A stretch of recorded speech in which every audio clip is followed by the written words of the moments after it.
Provincial autonomy under 1973 constitution بہترین ثمرات کے لیے بدنیتی اور بدعملی کا خاتمہ کیسے ممکن؟ بسم اللہ الرحمن الرحیم۔ السلام علیکم۔ ڈائنامک پالیٹکس میں میں ہوں آپ کا ہوسٹ پروفیسر عبدالوحید شیخ۔ لیکچر شروع کرنے سے پہلے آپ سے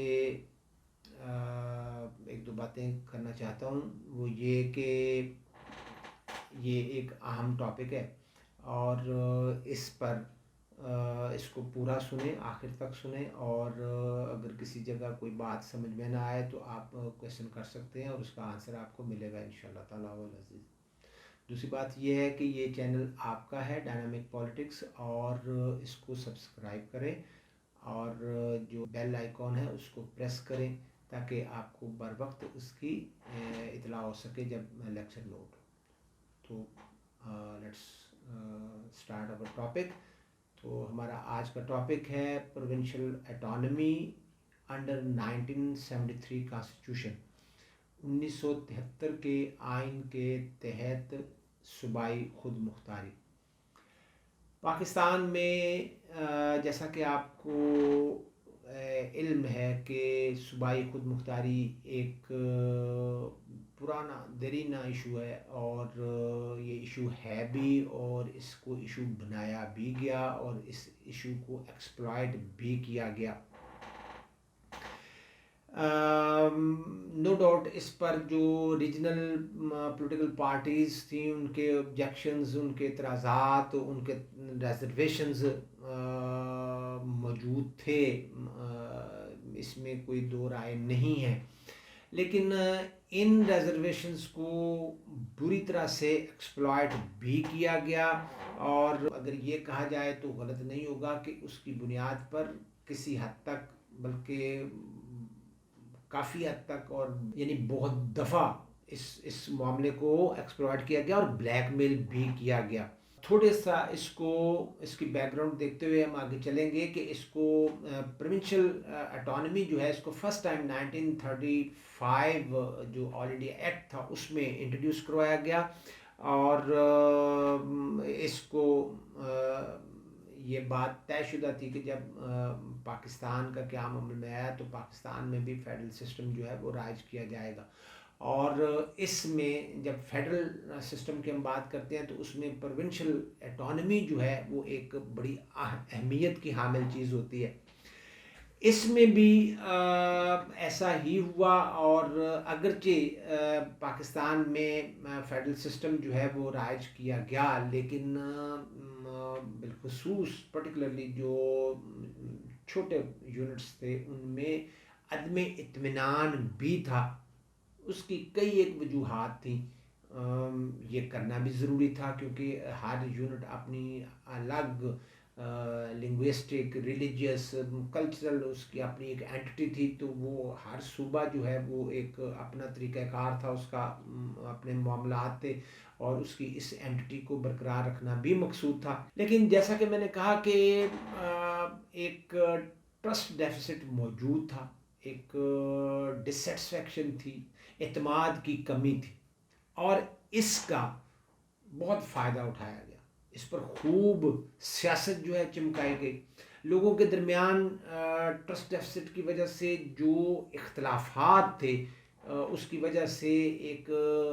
خلیج جو تھی لوگوں کے درمیان وہ بڑھتی چلی گئی، اور بالخصوص ایسٹ اور ویسٹ پاکستان کے درمیان۔ اس صورتحال کو قابو کرنے کے لیے اس صورتحال کی خرابی کی ایک وجہ یہ بھی تھی کہ کانسٹیٹیوشن جو ہے وہ اتنا زیادہ لیٹ ہو گیا تھا کہ 1946 سے 1956 تک یہ لینڈ وداؤٹ کانسٹیٹیوشن تھی۔ تو 1956 کا کانسٹیٹیوشن جو ہے جب اس کو انٹروڈیوس کروایا گیا تو اس میں باقاعدہ ڈسٹریبیوشن آف پاور اور پروونشل اٹانومی کو تحفظ دینے کے لیے کئی سٹیپس جو ہیں وہ لیے گئے، اور اس سے لگتا تھا کہ کسی حد تک جو پولیٹیکل پارٹیز ہیں ان میں ایک طرح سے ان کا کیتھارسس ہوگا، لیکن یہ کانسٹیٹیوشن زیادہ دیر نہیں چلا، اور 1958 میں اس کو ملٹری ڈکٹیٹر ایوب خان نے منسوخ کر دیا۔ ملک میں مارشل لا نافذ کر دیا. حالات ایک دفعہ پھر خرابی کی طرف تھے.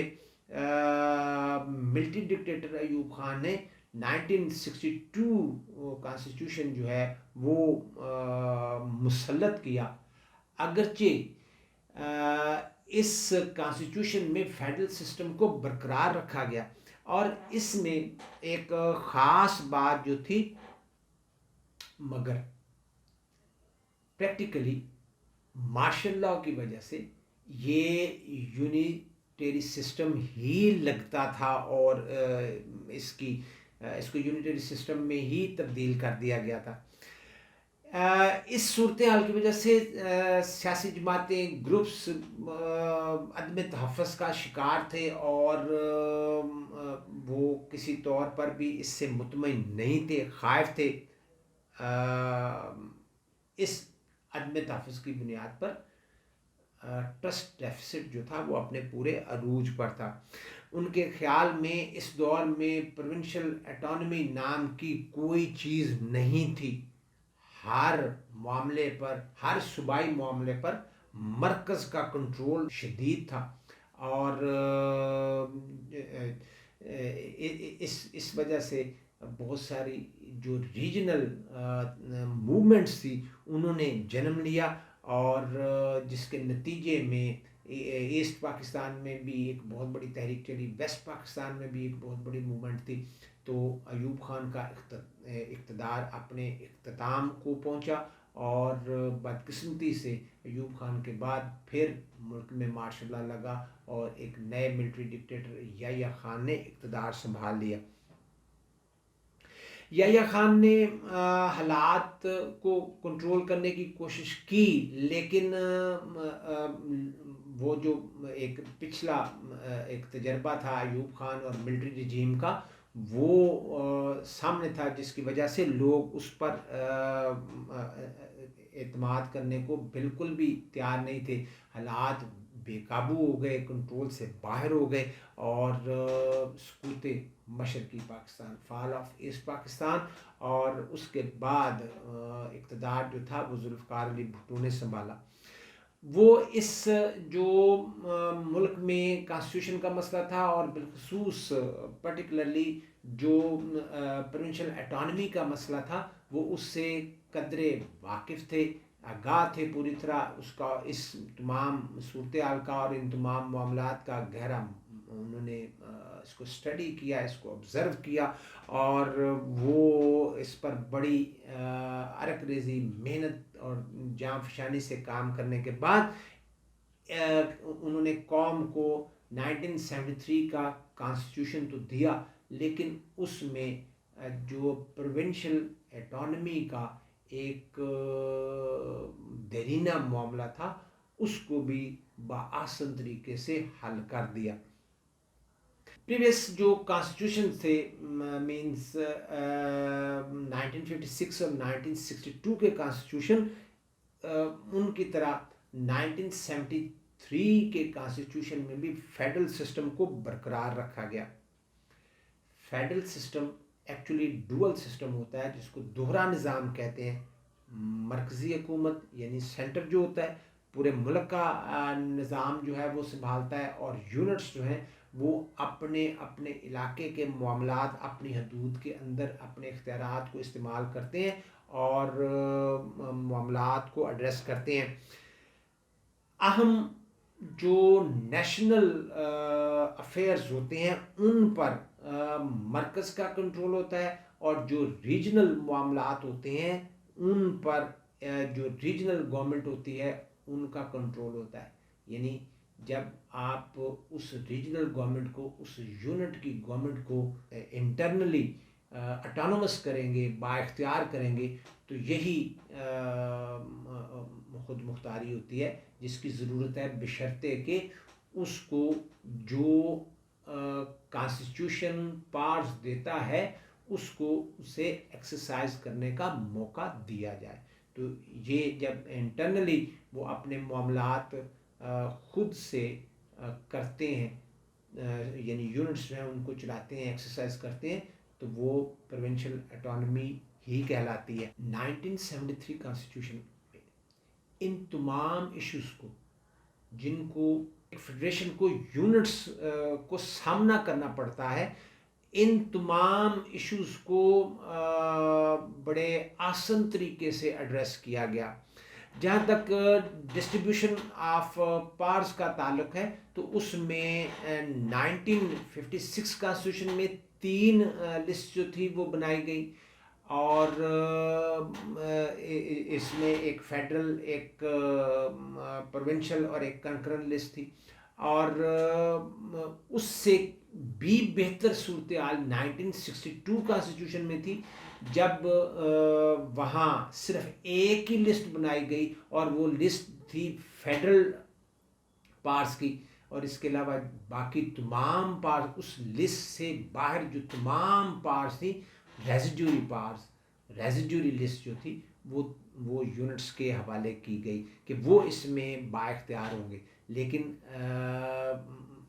جو 1956 کا کانسٹیٹیوشن تھا اس کو تو چلنے ہی نہیں دیا گیا، اور جو 1962 کا کانسٹیٹیوشن تھا اس میں یہ باتیں محض دکھاوے کے لیے تھیں، اور اس میں ان پر عمل درآمد نہیں ہوا،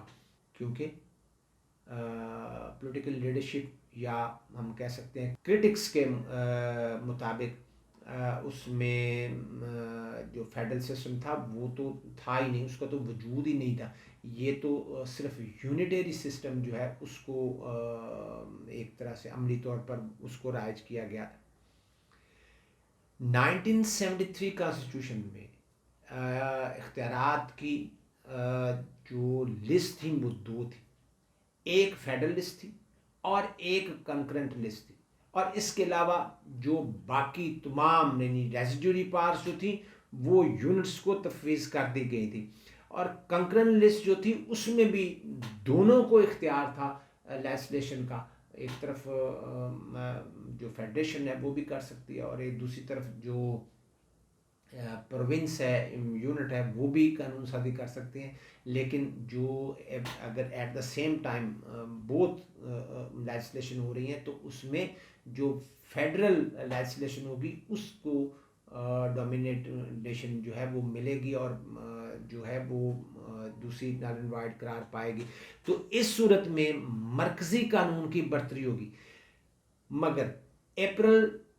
2010 میں جو 18th امینڈمنٹ ہوئی اس کے تحت ایک بہت بڑی اچیومنٹ تھی پروونشل اٹانومی کے حوالے سے کہ کنکرنٹ لسٹ کا بالکل خاتمہ کر دیا گیا، اس کو اڑا دیا گیا. اب کانسٹیٹیوشن میں ایک جو ہے وہ لسٹ وہ فیڈرل پارس کی ہے، اور دوسری ریزیڈیوری لسٹ ہے جس میں تمام اختیارات صوبوں کے پاس ہیں. اس سے جو پروونشل اٹانومی ہے اس میں اضافہ ہوا، اور جو یونٹس کے اختیارات یا پارس ہیں ان میں بھی اضافہ ہوا، اختیارات چونکہ یونٹس کو ٹرانسفر ہو گئے تھے. 1973 کانسٹیٹیوشن کی ایک اور اہم بات پروونشل اٹانومی کے حوالے سے یہ ہے کہ first time in the history of Pakistan, first time in the constitution of history of Pakistan, Pakistan میں first time by cameral legislation جو ہے وہ انٹروڈیوس کروائی گئی. اس سے پہلے 1956 اور 1962 کانسٹیٹیوشنز میں یونی کیمرل لیجسلیشن تھی، اور اس میں 2 ہاؤسز جو ہے وہ بنائے گئے. لوور ہاؤس میں تمام یونٹس کو ان کی اکارڈنگ ٹو پاپولیشن ریپرزنٹیشن دی گئی، اور اپر ہاؤس جو ہے یعنی سینٹ، اس میں تمام یونٹس پروونسز کو equal representation without any discrimination, equal representation جو ہے وہ دی گئی. اور 8th امینڈمنٹ جو 1985 میں اس کے تحت سینٹ کی جو پارٹس تھیں ان میں اضافہ کیا گیا، اور پھر جو 18th امینڈمنٹ 2010 میں ہوئی اس کے تحت پہلی دفعہ سینٹ میں جو فنانشل بل جو تھا اس پر بحث تو 8th امینڈمنٹ میں لازم قرار دے دی گئی تھی، لیکن پہلی دفعہ 18th امینڈمنٹ میں جو سینٹ ہے اب نہ صرف اس بل پر ڈسکشن ہو سکتی ہے بلکہ وہ اپنی سفارشات بھی دے سکتا ہے. اس طرح سے پروونشل اٹانومی کو مزید تقویت ملی اور صوبوں کی حیثیت جو ہے وہ زیادہ مضبوط ہوئی. 1973 کانسٹیٹیوشن کے تحت امینڈمنٹ کا جو طریقہ کار تھا اس کا بھی تعین کر دیا گیا اور اس سے بھی پروونشل اٹانومی کو ایک سٹرینتھ جو ہے وہ ملی اور جو یونٹس ہیں ان کی جو سٹرینتھ ہے اس میں اضافہ ہوا. یہ جو امینڈمنٹ کا طریقہ کار تھا اس میں اس بات کو رکھا گیا کہ جو امینڈمنٹ ہے وہ کسی بھی ہاؤس میں پیش کی جا سکتی، ایون سینٹ میں اور آئدر سینٹ میں اور نیشنل اسمبلی میں، کسی میں بھی پہلے، یعنی نیشنل اسمبلی میں ہو سکتی ہے بعد میں سینٹ میں ہو سکتی ہے بعد میں نیشنل اسمبلی میں. تو اس میں 2/3 میجورٹی سے ایک ہاؤس سے اپروول کے بعد دوسرے ہاؤس میں دیا جا سکتا ہے. چونکہ اپر ہاؤس سینٹ میں تمام پروونسز کی ایکول ریپرزنٹیشن ہوتی ہے، اس لیے کوئی امینڈمنٹ بھی کسی صوبے کی مرضی کے بغیر مکمل نہیں ہوتی اور اس کو اپروو نہیں کیا جا سکتا، یہ امپاسبل ہے. اگر کسی امینڈمنٹ کا تعلق کسی صوبے سے ہے، کسی یونٹ سے ہے، کسی صوبائی معاملے سے ہے تو پھر اس پروونشل اسمبلی سے بھی اس کی 3/4 میجورٹی سے اس کی اپروول بھی لازمی قرار دی گئی. یعنی اس کی کنڈیشنل یہ تھی کہ اس جو کنسرن پروونس ہے اس کی اسمبلی جو ہے وہ 3/4 میجورٹی سے اس کو اپروو کرے. تو اس طرح جو لیجسلیشن ہے یا جو امینڈمنٹ کا طریقہ کار ہے اس سے بھی پروونشل اٹانومی جو ہے اس کو سٹرینتھ میسر آئی اور یہ معاملہ بھی بہترین طریقے سے آگے بڑھا. 1973 کانسٹیٹیوشن کے تحت جو پروونشل اٹانومی ہے اس کو سیکیور کرنے کے لیے سپریم کورٹ کو بھی اہم رول تفویض کیا گیا. فیڈریشن اور یونٹس یا امنگ یونٹس جو بھی کوئی خرابی معاملات تنازعات ہیں ان کے جو یہ معاملات ہیں ان کا جو تصفیہ ہے اس کے لیے آخری عدالت جو ہے وہ سپریم کورٹ ہے اور یہ سپریم کورٹ کی ذمہ داری ہے کہ کانسٹیٹیوشن کا محافظ ہوتے ہوئے وہ ان تنازعات کا حل تلاش کرے. انٹرپریٹیشن آف کانسٹیٹیوشن بھی اس کی ذمہ داری ہے اور اس کے ساتھ ساتھ کانسٹیٹیوشن کے منافی کوئی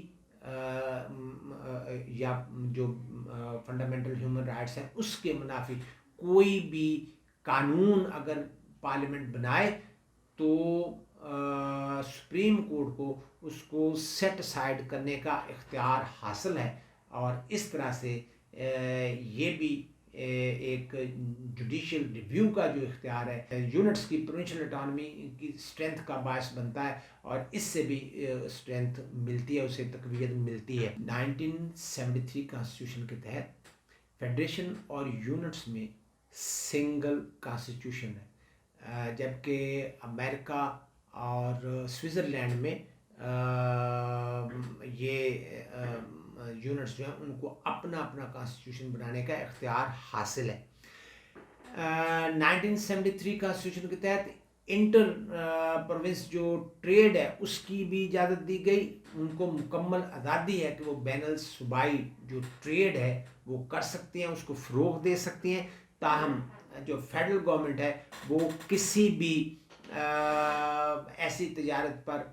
پابندی لگا سکتی ہے جو اس کے نقطہ نظر سے قومی مفاد کے خلاف ہو، مگر صوبوں کو ایسی کسی پابندی لگانے کا اختیار نہیں ہے.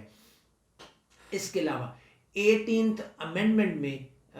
جو 2010 میں ہوئی اس میں اس بات کو بھی پہلی دفعہ انٹروڈیوس کروایا گیا کہ قدرتی جو وسائل ہیں نیشنل ریسورسز جو ہیں ان پر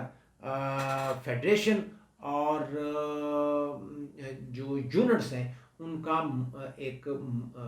کامن کنٹرول جو ہے، مشترکہ کنٹرول جو ہے اس کو تسلیم کیا گیا ہے۔ 1973 کانسٹیٹیوشن کی فارمیشن سے پہلے، اس کی تشکیل سے پہلے پورے ملک میں جو پروونشل اٹانومی تھی اس کی ڈیمانڈ اپنے پورے عروج پر تھی، کیونکہ 1956 کے کانسٹیٹیوشن میں کسی حد تک پروونشل اٹانومی تھی، لیکن نادیدہ قوتیں حائل تھیں اور اس کے ثمرات عوام تک نہیں پہنچنے دیے گئے۔ اور 1962 میں تو وہ تو کانسٹیٹیوشن ہی ملٹری ڈکٹیٹر نے دیا تھا، اور اس کا وفاقی یعنی اس کے تحت وفاقی حکومت کا صوبوں پر اس حد تک مؤثر کنٹرول تھا کہ ملک میں فیڈرل سسٹم لگ ہی نہیں رہا تھا، وہ تو یونیٹری سسٹم تھا، اور اس وجہ سے بھی اس کو ہر لحاظ سے جو پروونشل اٹانومی تھی اس کو اگنور کیا گیا۔ 1973 کانسٹیٹیوشن میں پروونشل اٹانومی کی جو ایک بنیادی حیثیت تھی، اس کی امپورٹنس تھی، اس کو تسلیم کیا گیا۔ چنانچہ جو کانسٹیٹیوئنٹ اسمبلی تھی، دستور ساز ادارہ جو دستور بنانے والے تھے، وہ ایسا دستور، ایسا کانسٹیٹیوشن بنانے میں کامیاب رہے، اور انہوں نے نہ صرف قوم کو، یونٹس کو پروونشل اٹانومی دی، بلکہ اس کے ساتھ ساتھ ہم یہ بھی کہہ سکتے ہیں کہ 1973 کانسٹیٹیوشن میں خاص بات یہ تھی کہ یہ چھوٹے صوبے جو تھے ان کی آئین سازی میں مکمل نمائندگی تھی، مؤثر نمائندگی تھی، اور اس پر یہ ایک یونینیمس کانسٹیٹیوشن تھا، اس پر مکمل اتفاق تھا۔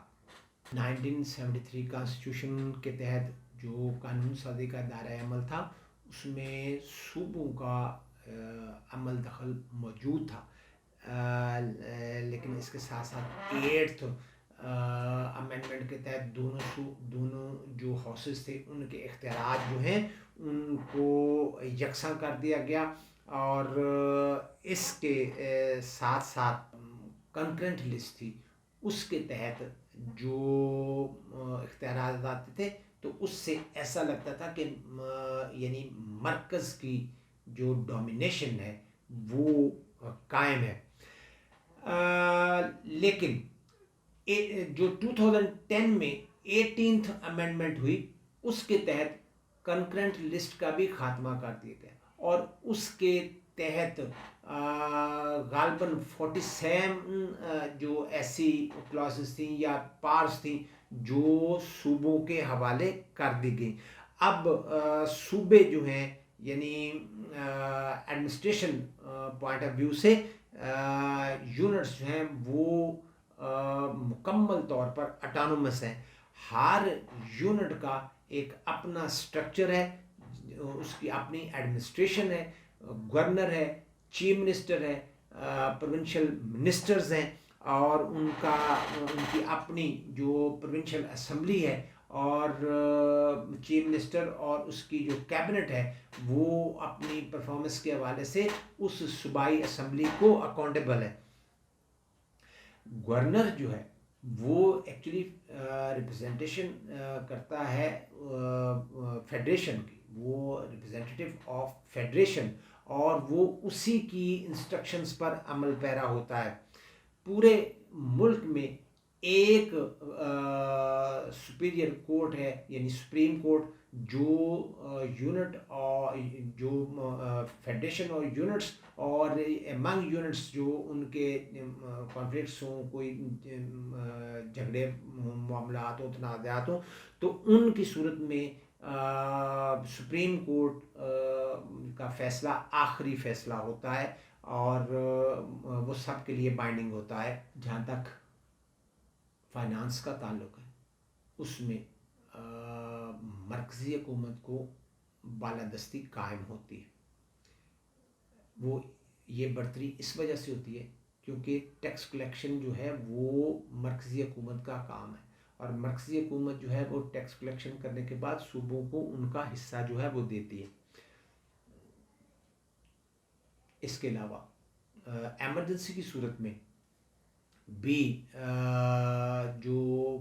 مرکزی حکومت ہے وہ صوبائی حکومت کے معاملات کو کنٹرول کرتی ہے، اور اگر کسی وجہ سے کوئی امن و امان کا مسئلہ ہو، چنانچہ ہم یہ کہہ سکتے ہیں کہ مالیات کے حوالے سے صوبے مکمل طور پر با اختیار نہیں ہیں، انہیں مکمل آزادی حاصل نہیں ہے۔ 17th امینڈمنٹ کے تحت اب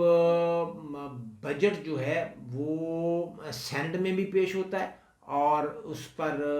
بحث بھی ہوتی ہے، اور وہ اپنی سفارشات بھی مرتب کر سکتا ہے۔ کانسٹیٹیوشن امینڈمنٹ کے سلسلے میں 1973 کانسٹیٹیوشن میں نیشنل اسمبلی کو سینٹ پر فوقیت حاصل تھی۔ ایٹھ امینڈمنٹ کے تحت دونوں ہاؤسز کے اختیارات مساوی کر دیے گئے۔ اب کسی بھی بل کو کسی بھی ہاؤس میں پیش کیا جا سکتا ہے، اور اس کی جو منظوری ہے، اپروول جو ہے، وہ جہاں نیشنل اسمبلی سے ضروری ہے لینا، وہاں 2/3 میجورٹی سے سینٹ سے بھی لینا ضروری ہے۔ اس سے سینٹ کی جو پوزیشن ہے وہ صوبائی اختیارات کے حوالے سے اس میں اضافہ ہوا، اور اگر اس امینڈمنٹ کے سلسلے میں اگر اس امینڈمنٹ کا تعلق کسی صوبے کی جو لمیٹیشن ہے اس سے ہے، یا اس کے کسی اور ڈائریکٹ صوبے سے اس کا تعلق ہے، تو پھر اس صوبے کی یا اس یونٹ کی جو 2/3 میجورٹی ہے اس سے اپروول لینا بھی ضروری ہے۔ ایمرجنسی کی صورت میں پریزیڈنٹ جو ہے وہ اس کو ایمرجنسی نافذ کرنے کا اختیار جو ہے وہ حاصل ہے، اگر معاملہ مفاد عامہ کا ہو، امن و امان کی صورتحال ہو، بیرونی فارن اگریشن ہو، یا فنانشل کرائسس ہو، تو ایسی صورت میں ملک میں ایسی صورت میں پریزیڈنٹ جو ہے وہ اس کسی صوبے میں ایمرجنسی نافذ کر سکتے ہیں۔ 18th امینڈمنٹ کے تحت ایمرجنسی کے بلا جواز نفاذ سے بچنے کے لیے اس کو بھی کنڈیشنل کر دیا گیا کہ سب سے پہلے تو یہ ہے کہ اس کے پارلیمنٹ کے دونوں ہاؤسز جو ہیں اس کو اپروو کریں گے، اور پھر اس جو ریلیونٹ پروونشل اسمبلی ہے اس سے بھی ایک ریزولیشن آنی چاہیے، تاکہ یہ معاملہ ہو کہ وہ بھی آن بورڈ ہے۔ تو اس طرح سے یہ تمام ہم نے معاملات باتیں جو ہیں وہ ڈسکس کی کہ as compare to 1956 constitution, as compare to 1962 constitution, 1973 constitution میں ہر طرح سے جو پروونشل اٹانومی ہے اس کو نہ صرف دیا گیا ہے بلکہ اس کا تحفظ بھی کیا گیا ہے۔ اس کے علاوہ ہم یہ بھی دیکھتے ہیں کہ مختلف جو انسٹیٹیوشنز ہیں ان میں تمام صوبوں کو ریپرزنٹیشن جو ہے وہ دی جاتی ہے۔ President, prime minister, chairman senate, deputy chairman senate, speaker قومی اسمبلی، ڈپٹی اسپیکر۔ اس کے علاوہ جو کانسٹیٹیوشنل انسٹیٹیوشنز ہیں جیسے مشترکہ مفادات کونسل ہے، نیشنل اسلامک آئیڈیالوجیکل کونسل ہے، قومی اقتصادی کونسل، مالیاتی کمیشن وغیرہ وغیرہ، یہ جو تمام ہیں انسٹیٹیوشنز، ان میں بھی تمام صوبوں کو نمائندگی دی جاتی ہے۔ 1973 کانسٹیٹیوشن کے تحت صوبوں کی جو خود مختاری ہے اس کا مسئلہ بڑی حد تک حل کر لیا گیا ہے، لیکن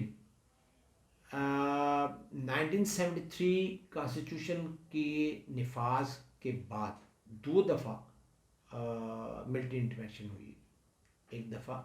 1977 میں ضیاء الحق اور دوسری دفعہ 1999 میں پرویز مشرف، جس سے ظاہر ہے ماشاء اللہ کا نفاذ ہوتا ہے اور آئین کو سسپینڈ کر دیا جاتا ہے، کانسٹیٹیوشن سسپینڈ ہو جاتا ہے، اور جو تمام معاملات ہیں یا رول آف بزنس جو ہے یا rule of business of government جو ہے وہ ایسے لگتا ہے جیسے اب ملک میں فیڈریشن یا فیڈرل سسٹم نہیں رہا بلکہ یونیٹری سسٹم جو ہے وہ شکل اختیار کر گیا ہے، جس پر چھوٹے صوبوں کا منفی رد عمل سامنے آتا ہے اور وہ عدم تحفظ کا شکار ہوتے ہیں، جس سے احساس محرومی بڑھتا ہے۔ یونٹس کو مرکز سے شکایات ہوتی ہیں اور صوبائی خود مختاری یعنی ڈیمانڈ آف پروونشل اٹانومی جو ہے اس میں شدت پیدا ہوتی ہے۔ چنانچہ یہ کہنا کہ یہ ایشو مکمل طور پر ریزالو ہو گیا ہے یہ درست نہیں ہے، کیونکہ جب ملک میں اس طرح کی صورتحال پیدا ہوتی ہے تو پھر ایک مکمل طور پر ایٹماسفیئر چینج ہو جاتا ہے، ٹرسٹ ڈیفیسٹ بڑھتا ہے، معاملات خرابی کی طرف بڑھتے ہیں۔ اس ٹرسٹ ڈیفیسٹ کو ختم کرنے کے لیے کانفیڈنس بلڈنگ میئرز جو ہیں وہ کرنا پڑتے ہیں۔ چھوٹے صوبوں کو مطمئن کرنے کے لیے کانسٹیٹیوشن پر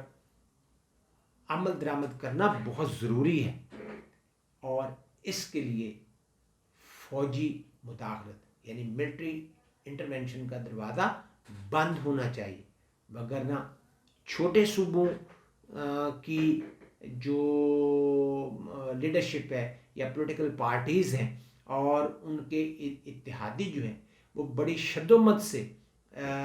اپنی حدود سے باہر نکلنے کو کوشاں ہیں، بے قرار ہیں، اور مشرقی پاکستان کی طرح یہاں بھی علاقائی ریاستوں کے لیے خاک بدہن سرگرم عمل ہے۔ تو اس کا راستہ روکنے کے لیے یہ ضروری ہے کہ 1973 کانسٹیٹیوشن کے تحت جو صوبائی خود مختاری یا پروونشل اٹانومی دی گئی ہے